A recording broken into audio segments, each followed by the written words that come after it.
Everybody quiet. Hey, no one talk.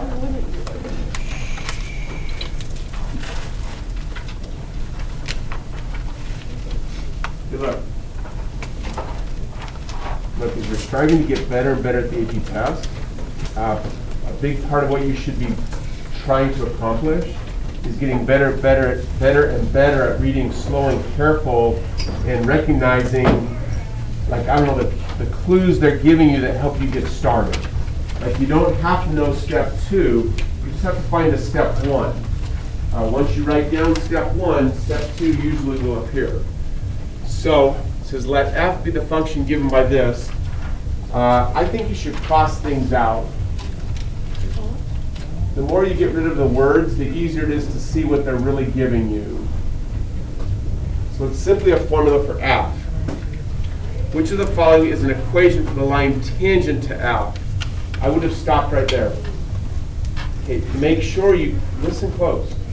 Make sure you pay attention to the difference between slope of a line tangent versus equation of a line tangent versus use the line tangent. Those are 3 different kind of questions they often ask. Slope of the line tangent, equation of the line tangent, and using the line tangent. In this case, they just want the equation.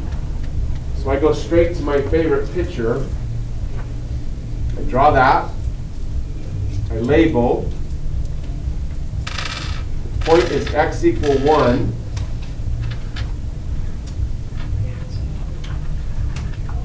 I'm looking for the equation of this green line that is tangent to the blue curve. Something like that.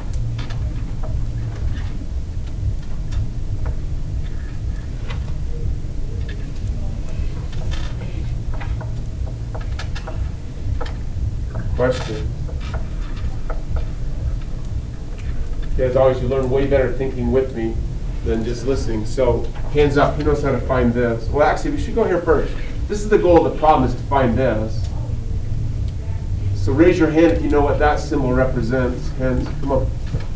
Off. Is that the slope? Of? The line at point x equals 1. Stay with me. So the green line has how many slopes, Paul? 1. Good. So the green line slope is the same everywhere. The blue curve has how many slopes? Infinite. The blue curve has a different slope at every point. What you're supposed to always remember is the slope of the blue and the slope of the green are the same right at that spot. That's where those slopes are the same. Okay? How many knew that? Point to for Paul. So how do we find m? Hands up. Come on. Come on. Think. How do we find m? How do we find m? Nelson. Oh, that's blank. Take the derivative. Just find f prime. Yep. And No, you're good. the value, I keep cutting you off. Go ahead. value at 1. Yep. Hey, they gave me a formula for f. If I take the derivative of that formula, I will have a new formula which can be used to find the slope at any point on the blue. So, I'm going to have to use the product rule. So it's the second multiplied by the derivative of the first.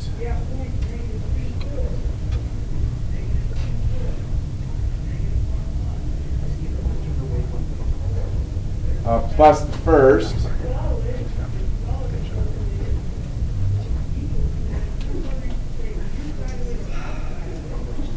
And then the derivative of the second is simply 1.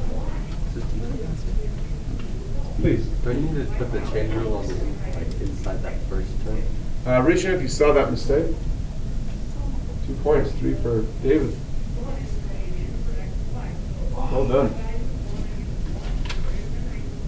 There you go. Whoa. Raise your hand. What's the purpose of this? What's the purpose of this formula? This green one. Hands up. Come on.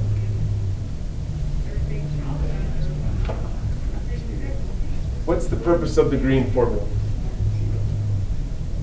go. Name like the autumn side. It is. Once we have it all filled in, what's its function? Like why do we have an equation for the line? Because you're trying to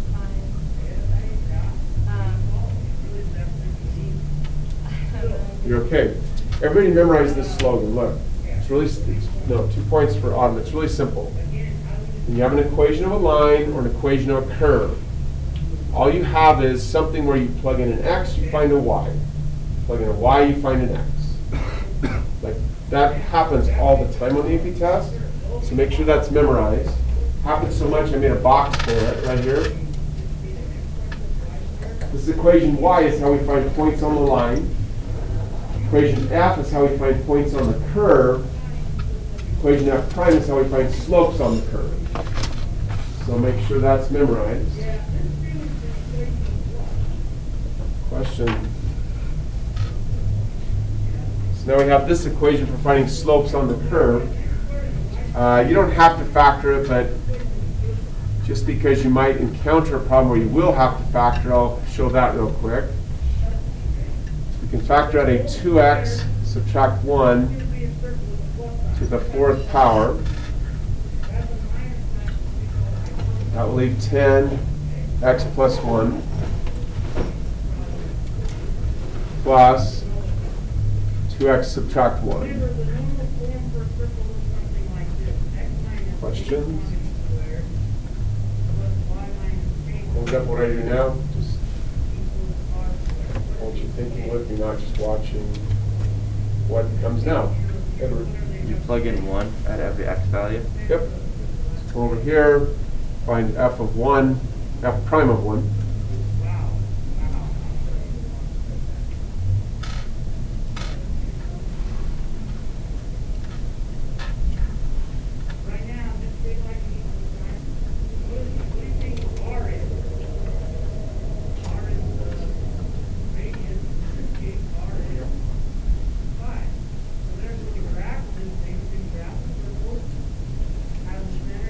Make sure you get all the right parentheses. I gotta have one more. Hold on. It looks right. Oh, there's one right there. Didn't drop very well. Thank you. Wait, what's that one for? 2 points for Edward.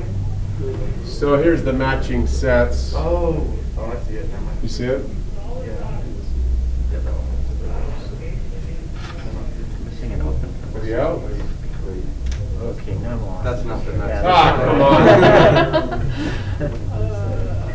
Yeah, long weekend apparently. Oh, there's not that she said. Yeah, it's embarrassing.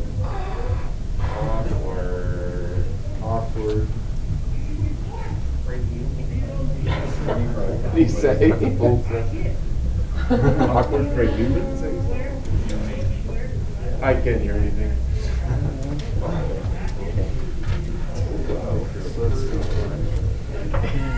Better, yes? Yes. All right.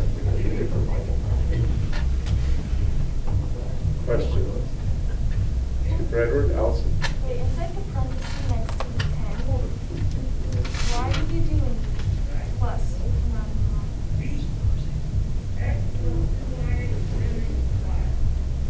Oh, so from this line to this line,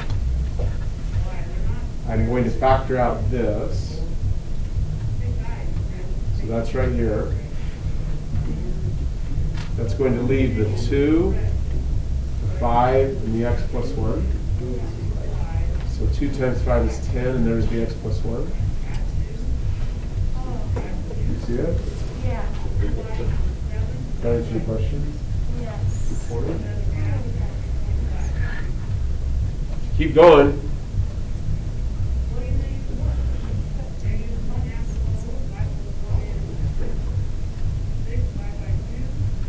Let's see, that's 1 to the 4th. That was nice. That's 1. 2 times 10 is 20. 20 plus 1 is 21. Hands up. What have I found? Come on. There we go. Daniel. The slope of the curve. That was really well said. Now listen, look. Well, just because Darren said it 4. So. Oh! Look. Darren, keep talking. So the other way next time, just huge off balance. Look, listen, hey. No, it really is critical in the AP test that you work on becoming very specific. People lose a lot of points because they just aren't specific enough. They'll say things like, it's the slope, and they'll say, slope of what? And they'll go, it is the slope. And I'm like, slope of what? Yeah, it's the slope. I'm like, okay, this is why you're going to lose points on an FRQ, because you're not specific enough. Like, you've got to know it's the slope of such and such at which point. So that was really, really well said. So we found M because, as we said earlier, the slope of the blue at this point is exactly the slope of the green everywhere. So we now know the slope of the green. Hands up, what does this represent? There we go, Carl. An X value on the blue line, like any X value, or that would be like the one where the 2 lines like meet. Like, You actually were close to the first time. It's any X value on the green. You said blue. It's any. It could be this X value. It could be this X value. This is what I mean by being specific. It's not necessarily this X value. It's any of them.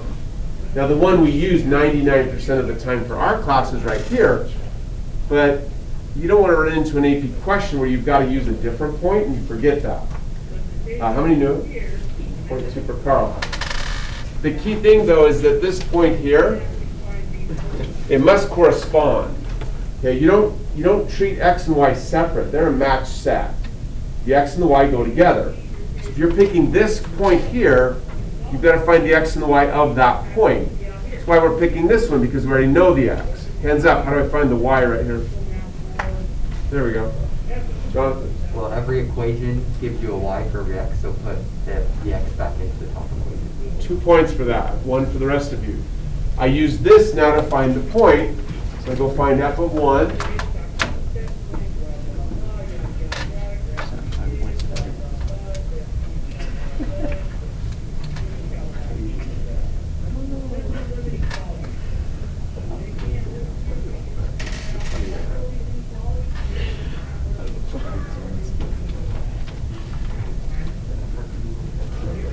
So that turned out to be 1, 2. So my equation is y equals 21 x subtract 1 plus 2. They don't have it in this form, so I'm going to distribute.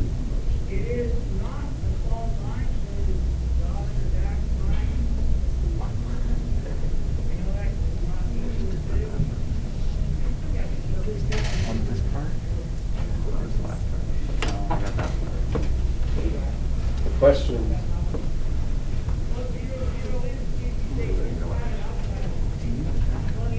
Okay, as always, it's really smart to prioritize your work. Come on, look at me. Okay, the concepts we discussed here. What is a line tangent? What is the slope of a line tangent? What does it mean to use a line tangent? Finding the derivative. Understanding that when you have this equation, as Jonathan said, you can plug in an x to find the y, or you can plug in the y to find the x. Once I have this equation, I can do the same thing on that green line. Once I have this equation, I can use this to find any slope anywhere on the blue. Okay, those concepts, the way I like to rank them is I would put them at a priority 15. What I mean by that is the AP test has 108 points. There are some concepts that are at most going to earn you 1 point. So those are the lowest priority concepts. The concepts we discussed here have a good chance of earning you as many as 15 points throughout the test. So that's why I call it a priority 15. The highest one I've ever found is the fundamental theorem. That one's priority 30. You have a good chance of earning about 30 points if you have a good understanding of how to use the fundamental theorems, so, and the ideas associated with it. Please, Ken. Can we review 17? Uh-huh. Allison. Anybody else have a question here? Cool, 17.